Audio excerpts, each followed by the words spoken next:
Hey everyone, remember on November 5th when I told you that it was going to snow one day? Matter of fact, I promised you. Hi, this is Michelle with Almac, and today we're talking about trailer safety, specifically snowmobile trailer safety. Now, there isn't any snow on the ground yet, but I promise you it is coming. I've seen the snowflake. Here it is. It's finally snowing. And now is a perfect time to bring in your ice houses. Between now and New Year's is a perfect time to bring it in over the holidays when you're dealing with all the holiday hustle and bustle. Drop it off. We'll check your brakes, your bearings, your wiring. You need some insulation, maybe a charging station. Whatever you need in your ice houses, we can help you out with that.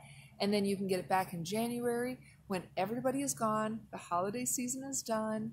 You can pull out your ice house, be completely alone, maybe crack a beer, and enjoy some quiet solitude time on the lake. So give us a call now, get your ice houses in, and we're happy to help you out with that. Thanks.